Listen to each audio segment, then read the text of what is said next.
name is Neslie Connolly and I'm originally from District 6, Hanover Street. This is where I grew up, on the same spot where I had my childhood and where I became a teenager. And this is the place where I moved to Bonteheuwel from here. This is now called Keizergracht Street. This used to be the main road in District 6, Hanover Street. Our building used to be this side. Opposite us was the Star Bioscope. I remember as a kid when the Star Bioscope caught fire and it burned down. Next to us was the fish market right here. The boards was there. Further along the road of Hanover Street, there was a bus stop. On the bus stop state, net blankers, Europeans only. But we didn't care because that bus stop belonged to us as kids. We used to sit on there. As the bus came up the road here in District 6, we could get in. Whites were in front. The colours was right at the back or on top. Next to us, we had the fish market. As a kid, I used to jump on that fish market. Once they closed it, and then around the corner, we had the washboards. The Flory used to be there. That's the lady used to shout, 15 minutes is done. You people had to get done. We only paid 5 cents to use that baths to shower. Great memories. As kids, in summer nights, we used to sleep on our balcony. Up here, we woke up with the birds in the morning. We could look into Table Mountain, clear blue skies, down to the harbour. We get ready after breakfast, we're off to Trafalgar swimming baths. Coming home, we used to buy the achadite. I don't know if the kids knew about achadites. It was bologna with bread and a lot of acha on. We only paid about 2 cents or 5 cents. We all used to club together. Beautiful, lovely memories.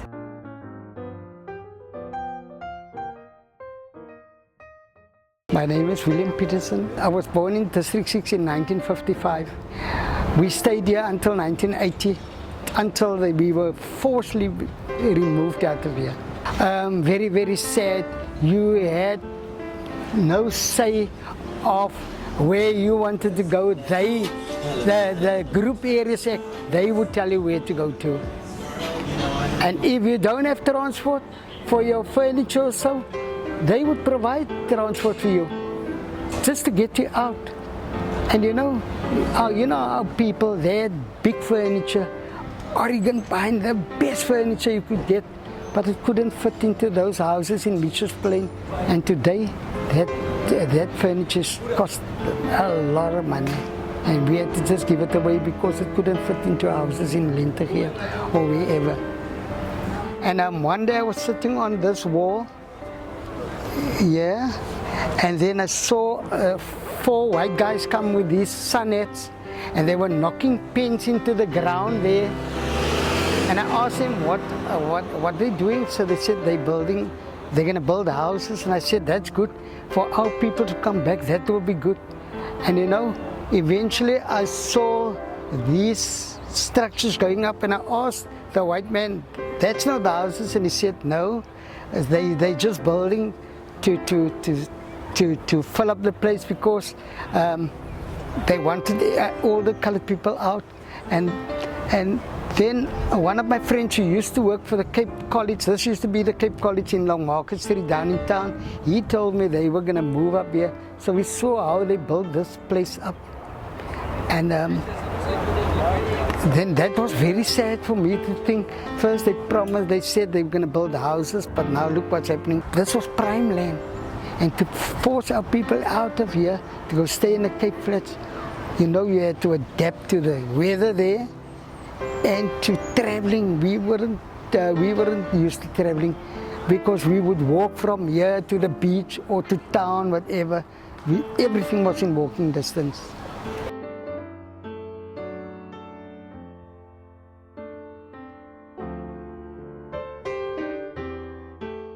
I was about 6 years old when we moved, when we were forcibly removed out of District 6, and we were just blessed that our parents could manage to raise the deposit to buy a house in Boerkaap. And so basically I grew up in Boerkaap, yes, but I have been back now 12 years.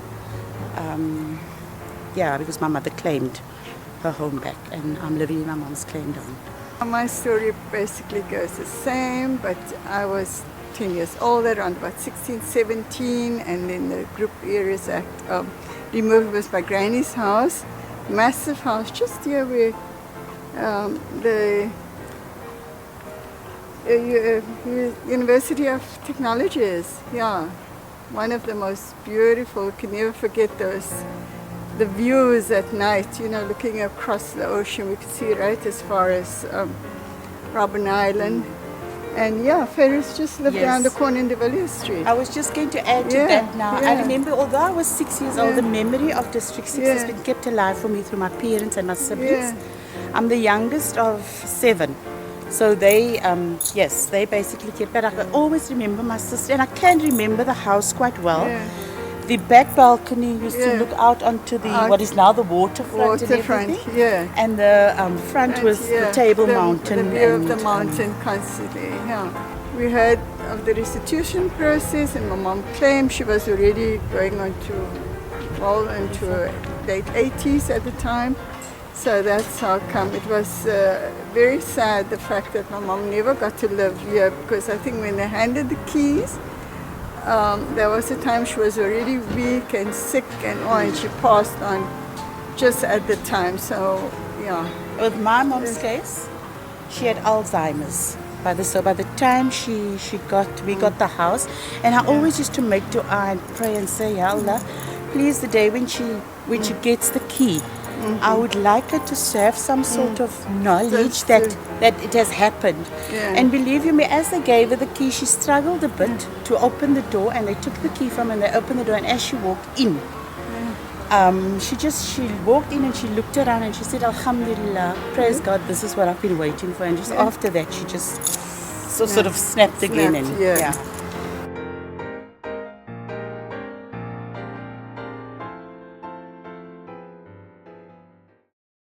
I looked after the church. I would sometimes sleep in church because there was nothing here. It's here where I became an altar boy. Also sang in a choir up there and became a lay minister in this church. And this is where everything happened for me. And I even look after the church, and my whole life was spent here. I'll see. I'll show you some of the photographs here. This is when Mandela was released on that day. These are all the other photographs. He's sitting here. That's my 2 sons sitting there, and there I'm sitting with Bishop Tutu. Yes, a nice photo also.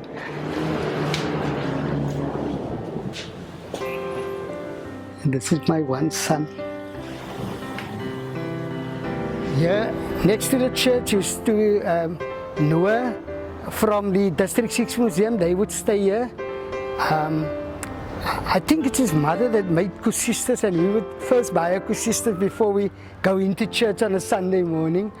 And this is how we connected, everybody connected. And we knew everybody, and their people cared for us. The mother, the elderly people cared for our children. They took us as their own children. And we had very respect for elderly people. Everybody was ma, or pa, or uncle, or auntie. I think you should ask these kids, do they know about this site that they're studying on? Excuse me, ladies. This site, this building, the year we're studying at, do you know what did, who lived here before? What was it before? Wasn't it? Apparently there was a grave site or something. I'm not sure. No, it used to be District 6, used to be houses here. Oh. I come from here. Oh. Yes. That's nice to know. You students won't know. You ladies won't know. Hey, you don't know the significance of this place. Oh, you probably weren't born even then. No, you're freeborns. You're the freeborns. You wouldn't know. I'm sure you wouldn't know. Do you guys know what was here before they built this campus? Yes. What was here? Where the community calls District 6. She knows! High five! Excellent! Excellent! Excellent! Excellent!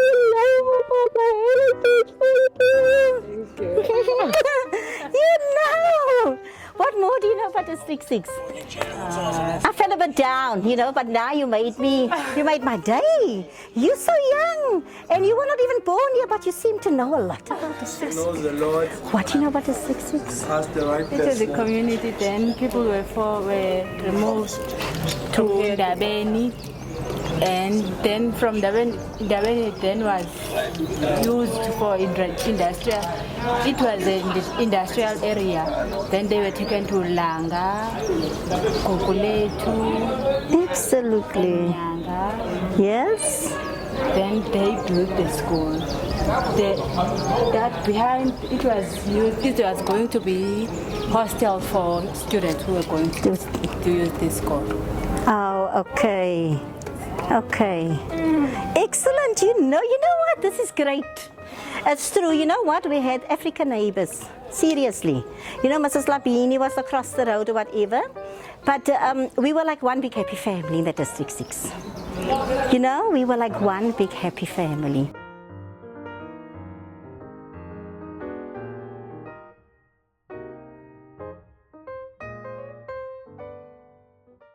This area used to be the Star Bioscope, and as kids when we went to this church, we would on a Wednesday we would run out of church and go to the Bioscope. Now we had a priest, Father John da Costa, who was very strict, and he would just come and fetch us out of the Bioscope to go to church. If you wanted to be a star singer, you had to come pass out at this Bioscope. If you didn't pass out here, you couldn't become a singer. So here, the audience would judge. Although the audience couldn't read music, but listening, they could judge who goes through to the finals, who becomes a celebrity. So people like Tally Peterson, all those big names, the so-called in our people, the colored people that got big names out there, they passed out here. This was the main Bioscope. Because in other Bioscopes, it didn't happen like it happened here. This is where the gangs sat. Every gang had its own territory in a Bioscope. And guess what? No fighting. Everybody was... Fighting happened outside, not in the Bioscope.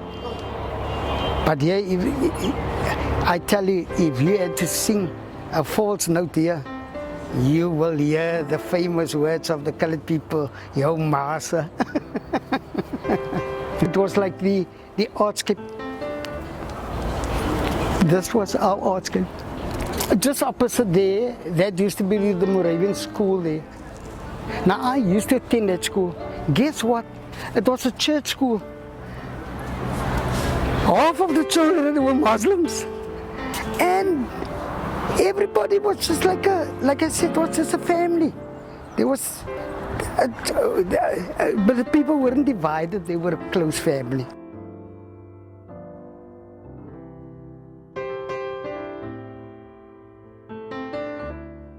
My name is Memuna Kreisler.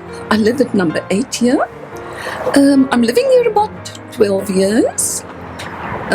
In terms of the Restitution Act, this was my dad's home, and accordingly, as he passed over, I was given the house. I am now about 71 years of age, and if I think back and look back, it was and is for me the most traumatic experience. Having been thrown out of District 6, I was doing my matric, you can't believe it. I was writing exams for my future. That's why I'm saying, it was one of the most terriblest experience. Being thrown out, and the way they did it, also these Afrikaner men that would just came and bash the door open and take the furniture and put it on the pavement and things like this. And we then got moved to Silvertown, and the family was so unhappy that my dad then bought a home in Belgravia Estate, and that is where they live. And until later on, came back here. But then, of course, then I left the country to get healed and to become again wholesome and to come back. And because this is the hardest phase now, to build up the country. But instead of it being the most joyous and wonderful thing for me, in terms of my life experience here, it was becoming the most saddest thing, because these homes are supposed to be the most beautiful homes that should have been for the people that have gone through one of these most traumatic experiences in their lives. And I'm speaking for myself. The quality of the homes, if you look outside, the walls are waterlogged. You cannot get it complete. Nothing is holding to health standards, norms and standards. And in terms of my background and where I'm coming from, and working for the health department in public health, this needs much to be desired because it does not hold to principles. And the whole thing here, it is, what do you call it, immoral. It is so immoral. It should have been restorative justice. It does not restore anything. People's dignities is attacked again now. And justice, what kind of justice is this? There is no justice here. And if you go to Land Affairs and if you go to some of the entities, the trust body who was in charge, and you go and ask them to help you to fix this and to do that, they're just not interested. You are running around for the last 12 years. I'm running around.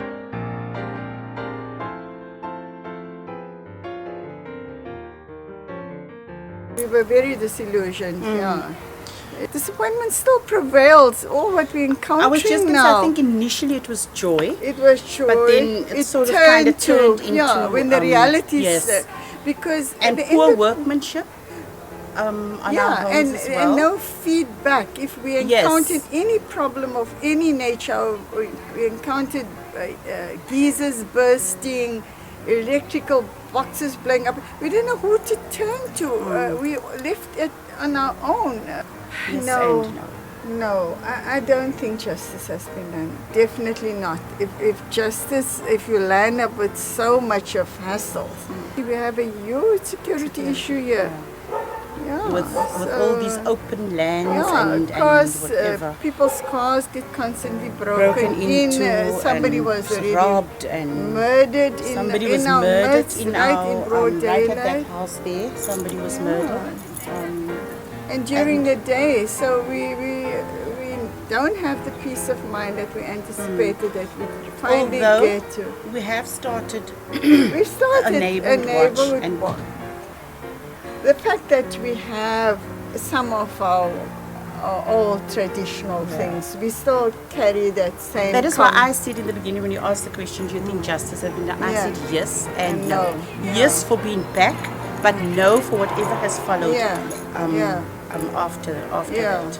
We didn't We just seem to hit a expect- brick wall all the time. Yeah, with, like for instance, there was this certain repairs and issues that we encountered after moving in. My locks falling off, huge cracks appearing, and we just didn't know who to turn to.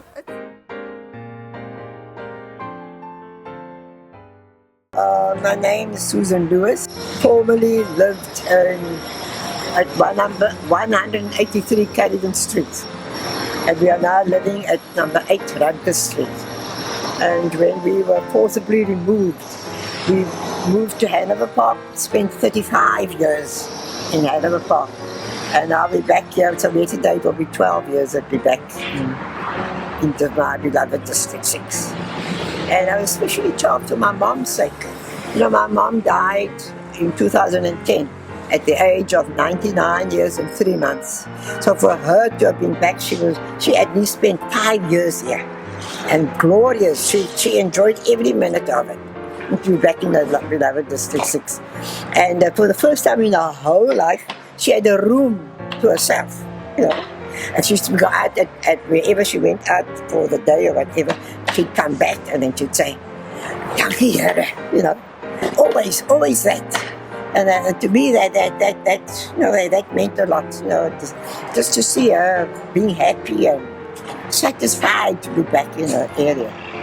Now coming back to say we welcomed it. You know, it was good to be back, but it wasn't the same as living as it was when living here previously, because completely different crowd. But what I maintain is, if you speak to people, you have a conversation, always somewhere somebody knew somebody's cousin or aunt or whatever. So that there's that bond then. You know, to say we were thrown into the different parts of the Cape Flats, scattered.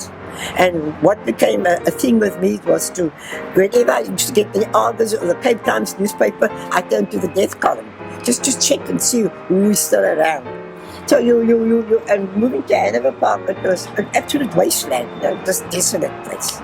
And coming from a built-up area, I mean, it took us 5 minutes to walk to town, 10 minutes to get to work. And then now you had to take a taxi and a bus and a taxi to get to where you wanted to be.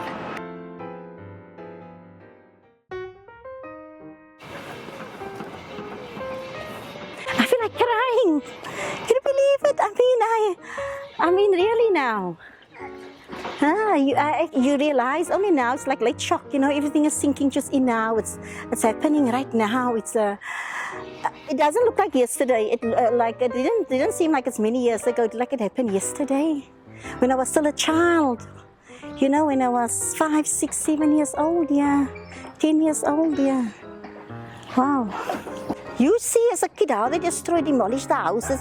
You are actually wondering because your mother told you you're going to move. Your daddy tell you you're not going to stay long in District 6. But you don't know when. You know, because they were the adults, we were the kids. You don't know when are you going to move. And suddenly they're on top of it and they tell you, there's a house for you in Mitchell's Plain, Linter here. There's a house for you in Pontyville.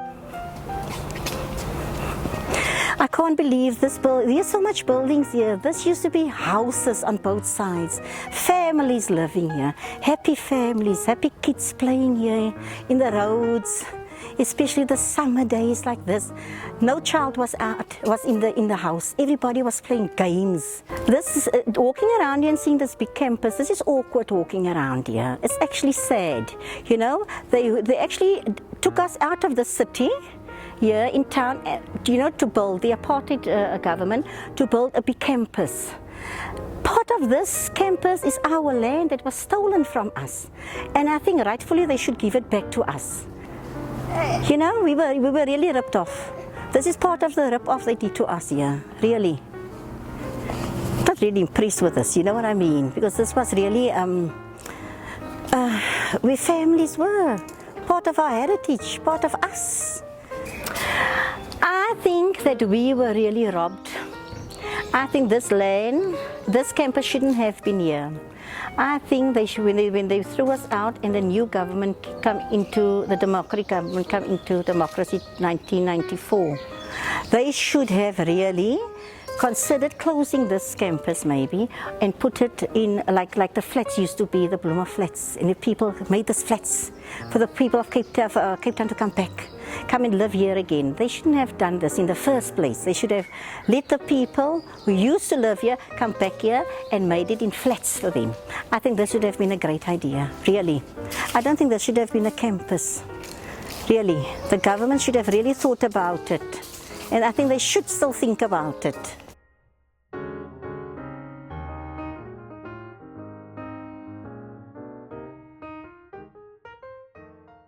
My house was just behind this building.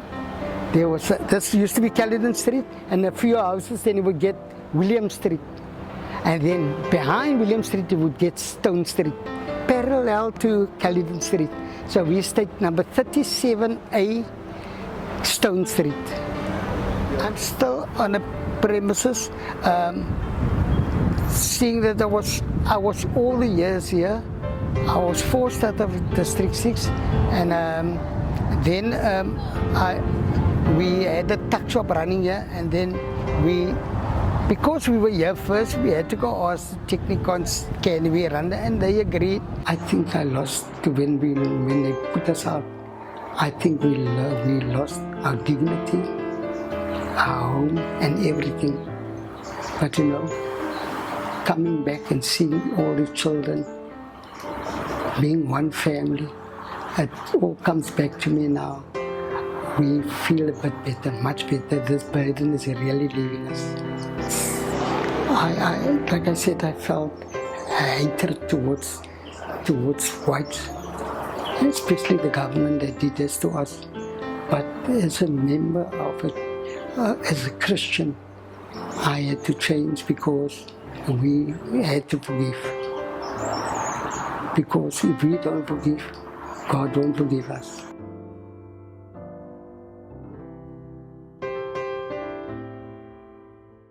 It was great being back. This was the ultimate for me today. To walk where my house used to be, my mom's house used to be, the schools I attend, the church I've been to, my granny's house. It was a highlight. My grandfather's house. It was highlights. This is really great. This is what I call home. Hier was Bolla Moffie en hier was Bernie Moffie. Bernie het allemaal sy harjas so posh gemaakt met die Abdu-styles. En as hulle gegeil het, as ek wil Nancy Viti, ek heste julle geil. Of hulle kom 'n smart guy en as hulle, oh kyk die Oula bag, as ek Nancy Oula's Olive. Oh my word. Heste means luister. Fiti means fitna. Gail means praat. Olive means a nice looking guy.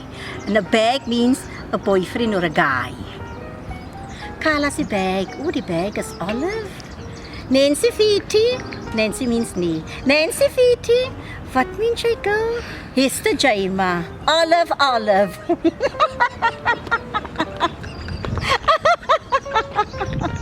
Nee bag. Jy shine our camera. Oh, die Gertie pose. Very Gertie is die girl. Carla is die Gertie. Kyk vir die Gertie.